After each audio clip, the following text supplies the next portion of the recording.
Welcome to the Power in Motion podcast, the show for women who want to develop a kinder relationship with their body so you can feel healthy, happy, and confident without restricting food, doing torturous exercise, or constantly worrying about the number on the scale. I'm your host, Kim Hagel, size inclusive fitness specialist and certified non-diet health and life coach specializing in body image. This podcast is here to provide weight neutral, health at every size aligned information and coaching on sustainable habits and mindset shifts so you can feel your very best in the body you have right now. Let's lace up our runners and go for a walk while we chat. Hey there, and welcome to the Joyful Movement Show. This is episode 63, and this one's called Intentionally Moving Towards Joy. If you're new around here, I'm Kim Hagel, your host, certified personal trainer, and registered holistic nutritionist. And this episode is me unpacking and elaborating on some of the great nuggets that came out of last week's episode, F Joyful Movement. So if you haven't yet listened to episode 62, definitely go back and do that first. It was a really rich conversation with three other non-diet professionals, Jolynn Martin and Stephanie Bender, both personal trainers, and Vanessa Preston, who's a mental health social worker, where we talked about all about this term joyful movement and how that can seem rather elusive. And as Vanessa said last week, it can feel like there's a lot of pressure to feel joy and movement, especially if we've always used exercise as punishment, which can lead us to think there's something wrong with us if we don't feel joy. And then another really important point that was raised in last week's conversation that I want to explore in greater detail had to do with other emotions being present during exercise, like anger, fear, or sadness, which if we're chasing joyful movement and then these feelings come up, it can make us think like we're doing something wrong. And then we're left wondering, like, is this for me? What am I supposed to do? So on today's episode, I want to dig into this and offer you some alternative ways of thinking about joy and also give you permission to feel all the feelings when you move your body and even some practical strategies for working with those emotions that can sometimes come up. Because all of your feelings are valid and welcome, and there's room for them all within your journey towards joyful movement. In fact, movement can be a very effective way to process a wide array of emotions and help you move through them into a more positive state of being. So, let's get started with joy. And maybe it will help just to clarify or redefine what we mean by joy. So if you go to the dictionary, you'll find a few different definitions. Of course, the first definition is a feeling of great happiness. And I think that's what we all envision when we think joyful movement. Like it should be this experience of total bliss and pure connection with ourselves, all sunshine and rainbows. And while it certainly can feel like that sometimes, that's not really realistic for anyone all the time. The secondary definition of joy in the dictionary is actually the one I resonate with the most, which is the emotion evoked by well-being, success, or good fortune, or by the prospect of possessing what one desires. In other words, it's more like a feeling of contentment and pride in ourselves for making choices that are in our highest good and move us in the direction we want to go. And to me, that feels really attainable and realistic. It ties in really closely with what I was speaking about on last week's show about intentional movement. I really think that intentional movement can be a great neutral ground between hateful exercise and joyful movement in the blissed out sunshine and rainbow sense. Intentional movement allows us to view exercise as a tool of self-care that helps us to create the life we desire for ourselves. For example, when you think about your older years, how do you want your life to look? What's the life that you desire in 20, 30, 40 years down the line? What do you want to be able to do, have, and experience? For me, I want to travel. I want to be mobile enough to walk around and explore new places. I love hiking and riding my bike and being in nature, so I want to preserve my ability to do those things for as long as possible. And I also want to be an involved grandparent someday who can keep up with little ones. So that means I want to keep my body strong and mobile and have enough stamina and cardiorespiratory function to be able to do those things with ease for as long as possible. Does that mean I have to train insane every day or win races or follow a strict plan and always be striving to hit some big target or goal? No way. I just need to consistently move in ways that preserve the strength and function of my body as long as possible. And there's all kinds of ways that I can do that, even if I only have a few minutes a day to devote to it. I was really fortunate a few years back to have worked at a YMCA. And being in that environment where a large proportion of our membership were older adults really helped me reframe my why for exercise. I became aware very quickly upon starting work there that how we engage with movement over the whole course of our life really matters, as those seniors who were regularly active seemed to have no trouble with motivation or consistency. They looked forward to coming to the gym every day and participating in the activities they liked that made them feel good, and they also moved with relative ease. They weren't there to get a PR or burn a certain number of calories in the shortest time possible.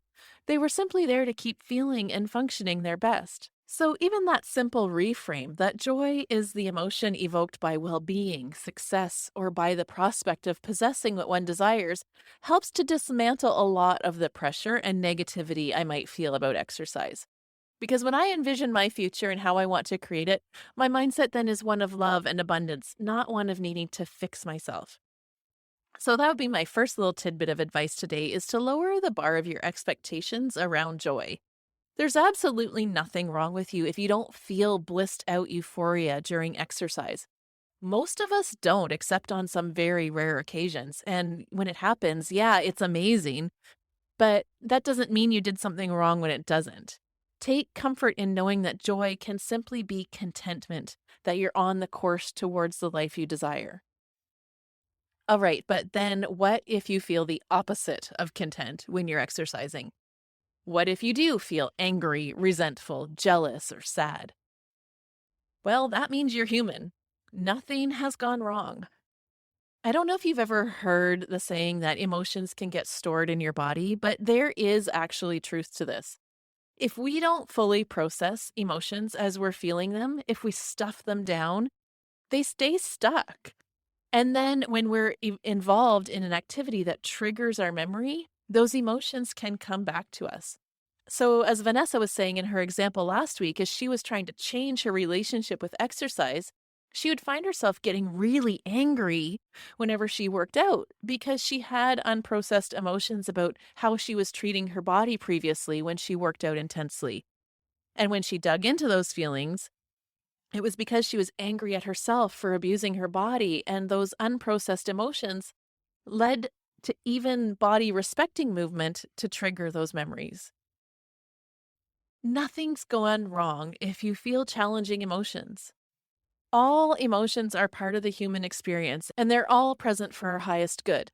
I like to think of our emotions like our radar. The purpose of our emotions is to let us know that something needs our attention, and what we resist persists. All that our emotions want is to be seen and heard, to have us receive the message that they are there to share, and then they pass. So, when difficult emotions come up, it's important that instead of judging the emotion and assuming it's bad or wrong to feel it, which leads to stuffing it down or numbing or avoiding, rather instead be with the feeling and be curious about it. Ask yourself, where is this emotion coming from? What's it trying to tell me? What am I believing about myself or about exercise that's causing me to feel this way? Being curious about feelings moves us into awareness and then into choice. It allows us to respond rather than react. Most often, when we face difficult emotions, our tendency is to react and we go into fight, flight, or freeze mode. We avoid, we run away, we numb, we distract, or we power through. None of which are effective and end up exacerbating the feeling and keeping it around longer than we want.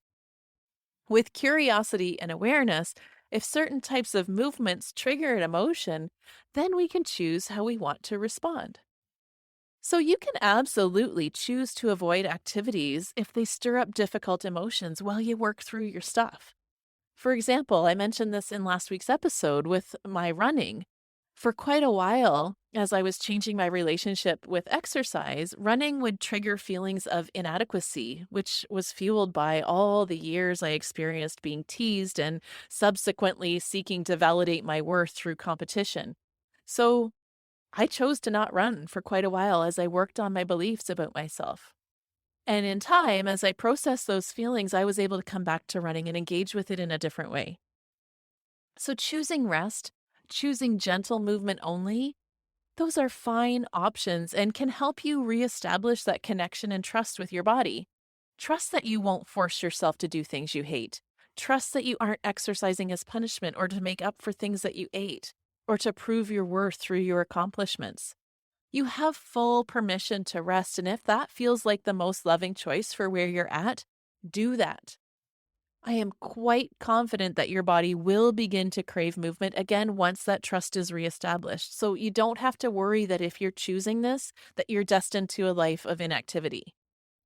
On the other hand, you could also choose to hold space for those uncomfortable feelings and channel them by inviting them into your movement practice. And this can be so beautiful and transformative since sometimes we don't have the tools or the support to do that deep thought work or know how to fully process our emotions in a safe and effective way. But movement can be a very powerful tool for helping our emotions to move through us. By moving our body and changing our physical state, we can actually release those stored emotional memories from our body and change how we feel. There are so many studies that highlight the physical experience of our emotions, but one in particular from 2016 by Schaffer et al. Demonstrated that four basic emotions, anger, fear, sadness, and happiness, are universally demonstrated by certain physical postures, or in other words, they validated that our body language is truly indicative of the emotions that we're feeling. In their study, they asked participants to participate in certain types of activities and then surveyed them to see what emotions were present as they moved. And they found that certain movements and postures actually invoked emotions in people, even if they weren't present before. So these findings lead to some powerful conclusions about how we can use movement to help self-regulate our emotions, which is so cool. So here's what they found out about each of these four emotions. Anger was associated with advancing type movements, moving forward in strong, fast, sudden type movements with direct effort. So that includes things like punching, stomping the feet, shaking the limbs. So if you're feeling angry, activities like boxing, wrestling, running, kettlebell swings, powerlifting can be great to help process the anger and allow it to move through your body. On the other hand, these types of activities they found can also create the feeling of anger if it's not present. So you want to be mindful about how you choose to participate. Fear was associated with a shrinking body language, moving backwards, retreating, rounded shoulders, basically closing in on oneself. So when fear is present, a gentle walk in nature alone where you can get grounded by connecting to the earth and doing some slow forward movement, consciously focusing on your breath and opening the chest and shoulder area would be really helpful. Also, yoga poses that focus on opening the heart area would be helpful here. Sadness was associated with a folded over posture with arms wrapped around one's chest or hands on their head to support the head. So when sadness is present, literally curling up in a ball and giving yourself a hug while rocking forward and back can provide comfort and space for that emotion to move through you in the moment. This is where it's so important to give ourselves grace and just be with ourselves where we're at as we're feeling what we feel instead of trying to rush the feeling away and jump into activity to try to distract us from the sadness. And lastly, happiness was associated with free flowing, light movements that involved spreading out the limbs or taking up space and also moving in an upward motion. So that could include activities like jumping and rhythmic type movements like dancing, but also just free flow activity where there's no structure at all. You simply move your limbs and bounce around following your intuition. So, in other words, if you want to cultivate more happiness, more joy, more of this type of activity. So, I wonder as you listen to that if it makes you feel a little more empowered and willing to allow all of your emotions to be present as you engage with movement. I really think that as we give our emotions the space to be and the freedom to move through, and as we're intentional about our movement practice, in time there will be more room for joy. Maybe in the sunshine and rainbow sense, but definitely in the well being, creating the life we desire sense. I hope you found that clarification helpful and that those movement suggestions help you in processing the emotions that present themselves. Because emotions can be tricky, and though I think we're learning as a society to become more emotionally intelligent, there's still a lot of learning to do. And emotions related to exercise and movement just really aren't something we typically talk about. But I think it's important because how we feel directly relates to how we'll engage with movement, how we'll behave, also our motivation, and therefore the results that we get. So we can't change if we don't look at the emotional piece, which is why thoughts, beliefs, and feelings are an integral component of my coaching programs. I love coaching movement and form and teaching people how their bodies work and how to move to get specific goals. But it's in the emotional and thought work that the lasting change is made. And it's my favorite thing to be able to support women to think and feel differently about exercise. Which reminds me to mention that in the coming weeks, we'll be opening enrollment for the next cohort of Discover Joyful Movement. That's my 12-week movement and mindset program. As far as I know, it's the only program out there that addresses both of those pieces, the how to move part with guided group fitness classes, and also the mental and emotional piece through education and coaching. So if that sounds like what you need, hop on over to my website and book a call to ask your questions and potentially secure your spot because I would love to work with you. All right, so that is it for today. If you found this episode helpful, please share it and tag me so I can thank you. And if you haven't yet, please go and leave us a review on Apple Podcast. It's the love language of podcasting, and I would be forever grateful. So I'll see you back here next Monday for more non-diet motivation. And in the meantime, be well, and here's to your radiant vitality. Thanks for tuning into the Power in Motion podcast today. If you love what you're learning here, then I invite you to take the next step of embodying these concepts into your own life so that you can live your healthiest, happiest life and never again feel held back by your body. Coaching is the fastest, most efficient pathway to taking what you know in your head to actually applying it and seeing results. Whether you're looking to make changes around movement, food, body image, or all three, I'm here to help you nurture a kind, respectful, and trusting relationship with your body so you can feel your very best. Click the link in the show notes to book a free consultation, and together we'll uncover what's getting in the way of you having the results you want.